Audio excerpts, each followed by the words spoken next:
देश के सभी मुस्लिम भाइयों को ईद की ढेर सारी शुभकामनाओं के साथ गुड मॉर्निंग। कैसे आप सभी लोग? मैं मस्त हूँ, स्वस्थ हूँ। मैं आपका प्रदीप मोरे।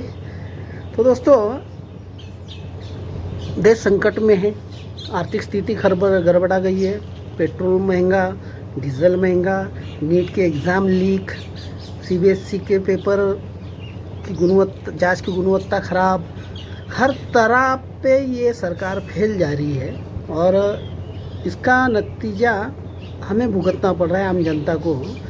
तो आने वाले समय में दोस्तों ज़रा सोच समझ कर एक वोट कीजिएगा, क्योंकि क्या है, आज वाकई में हमारा देश खतरे में है। देश ही खतरे में नहीं है तो टोटल हमारे हिंदुस्तानी जितने भी हम भाई बहन रह रहे हैं, हम सभी खतरे में आ चुके हैं। क्योंकि इनकी तो खुद की कोई औलाद नहीं, संसार नहीं, परिवार नहीं। इनको मालूम नहीं इनके भाई क्या संसार, घर परिवार में क्या चलने लगता है, क्या नहीं। इनको तो इसका कोई भी नॉलेज नहीं है। बस ये जाते हैं, देश के सामने आते हैं, रोते गिड़गिड़ाते कि भाई महंगाई है, आप सपोर्ट करो, ऐसा करो वैसा करो, समस्या ख़राब चल रही है। तब तक देश ने साल भर ना सोना खरीदना है, ना पेट्रोल ज़्यादा खपत करना है, ना कई विदेश यात्रा करना है। अब इनको मालूम ही नहीं, 80 करोड़ जनता अगर 5 किलो अनाज पे जिंदा है तो वो कहाँ से सोना खरीदेंगे, कहाँ से पेट्रोल डालेंगे, कहाँ से विदेश यात्रा जाएंगे। यहाँ के यही अपना पड़ोस के गांव में जाने की उनके पास विचारों के मम्मम के वांदे हैं। तो मोदी जी किससे बेवकूफ़ बना रहे हैं आप? सोच समझ के बयान किया कीजिए। आप संविधानिक पद पे बैठे हैं और कम से कम उस संविधानिक पद की आप गरिमा रखा कीजिए। नीट की एग्ज़ाम में हमारे बच्चों ने साल भर मेहनत की है। हम लोगों ने लोन निकाल के बच्चों को कोचिंग सेंटर्स भेजे थे, जिन्हें तैयारी की, अच्छे से एग्ज़ाम दी, और बाद में पता चल रहा है कि वो एग्ज़ाम पेपर लीक हो गया। शर्म आनी चाहिए।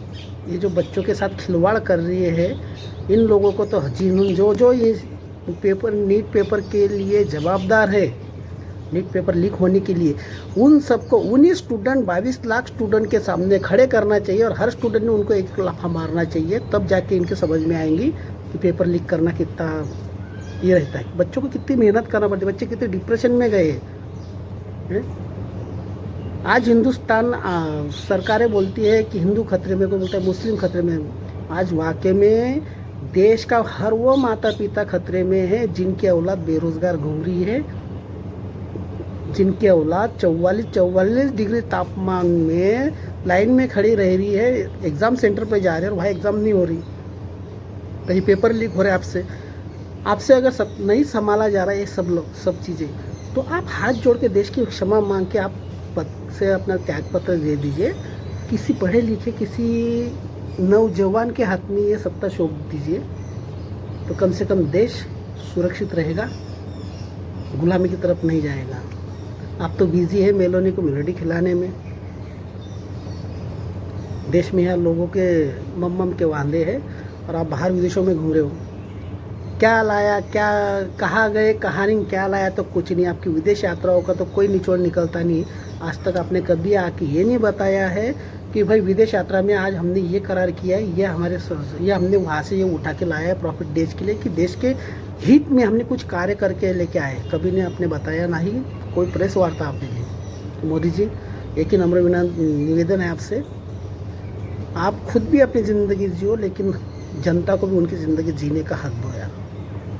आपका हर कदम ये दर्शाता कि आप ना मुस्लिम विरोधी है, ना देश विरोधी। आपका हर कदम संविधान के खिलाफ जा रहा है। इसका मतलब यही है कि आप एन तेन प्रकार के संविधान को बदलने की कोशिश कर रहे हैं, और ये आम जनता में इनके समझ में नहीं आ रहा है। पर हमारे भी ये जो उड़े हैं ना, ये ऐसे नहीं उड़े हैं। ज़रा सोच समझ के संविधान का मान सम्मान रखें, संवैधानिक पद की, और उसके हिसाब से कार्य कीजिए। नहीं जम रहा है तो रिज़ाइन कर दीजिए, कोई दूसरा बैठेगा। क्यों आप पछड़े में पड़ रहे हो और क्यों आप देश को 50 साल पीछे ढकल रहे हो? तो भाइयों, अगर आप मेरे बात से सहमत हैं तो मुझे कमेंट कीजिए, शेयर कीजिए, और हो सके मेरे वीडियो पहली बार देख रहे हो तो सब्सक्राइब जरूर कीजिए दोस्तों। जय हिंद, जय भारत, जय संविधान। आने वाला इलेक्शन बैलेट पेपर से हो, ये मुहिम चालू करो दोस्तों। जो भी मेरा वीडियो देख रहा है, आने वाला कोई भी इलेक्शन बैलेट पेपर से होना चाहिए। जिन्होंने ईवीएम मशीन बनाई उनके देश में बैलेट पेपर से अगर इलेक्शन हो रहा है तो इसका मतलब आप समझ सकते हो देश को जितना भी चूतिया बनाया जा रहा है, जितनी भी सरकारें गिराई जा रही है, जितनी नई सरकारें बनाई जा रही है, ये सिर्फ वजह ईवीएम मशीन है। जय हिंद, जय भारत, स्वस्थ रहो, मस्त रहो और यहाँ अपने दिमाग का ताला खोल लो दोस्तों। अपने अपने दिमाग का ताला अपने को खोलना है। अपने दिमाग के ताले की चाबी किसी भी नेता के हाथ में मत दीजिए। जागो इंडियन, जागो। बाय।